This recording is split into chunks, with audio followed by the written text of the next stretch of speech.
नमस्कार बंधुरा देवजानी रान्नाघरे सबाइके स्वागतम। अनेक पुरोनो दिनेर पद्धतिते बानाচ্ছি আমলকি শুকনো। এটা হচ্ছে গ্যাস অ্যাসিড এর হাত থেকে বাঁচানোর জন্য মানুষরা এই সব পদ্ধতিতে বানিয়ে রাখে। অনেক দিন শুকনোভাবে রাখলে অনেক দিন ধরে খেতে পারবে।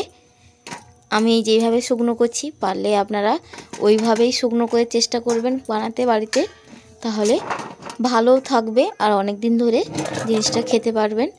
তো প্রথমে আমলকিগুলো ভালো করে ধুয়ে পরিষ্কার করে নিচ্ছি। দুবার তিনবার জল পাল্টে পাল্টে ধুয়ে পরিষ্কার করে নিচ্ছি।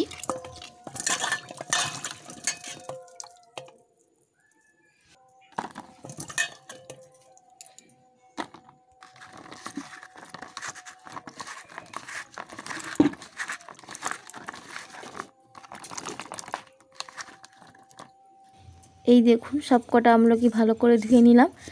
আর চেষ্টা করবেন একেবারে পাতলা পাতলা করে কাটার।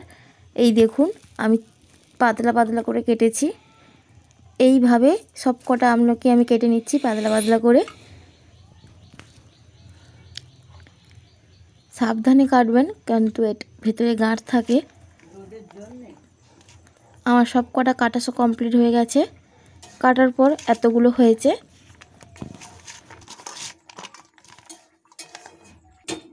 সবকটা কাটা হয়ে গেছে। এর মধ্যে মেখে নিচ্ছি বিট নুন আর হচ্ছে এমনি খাবার নুন। সবকটা ভালোভাবে মেখে নিচ্ছি। খুব ভালোভাবে মেখে নিতে হবে। এই দুটো দিয়েই মেখে শুকনো করে নেব 5 থেকে 6 দিনের মতন। 5-6 দিন শুকনো করার পর আপনাদের দেখাবো কেমন হয়েছে।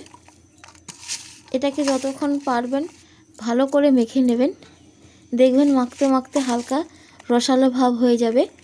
ওরম সময় এটাকে রোদ্দুরে বসিয়ে দিয়ে আসবেন। মাখানো দেখুন আমার হয়ে গেছে কত সুন্দর রস রস মতন। এবার আমি খোলা রোদ্দুরেতে দিয়ে দিলাম। 4-5 দিন ধরে শুকনো করতে হবে। 4-5 দিন পর ফিরে আসছি।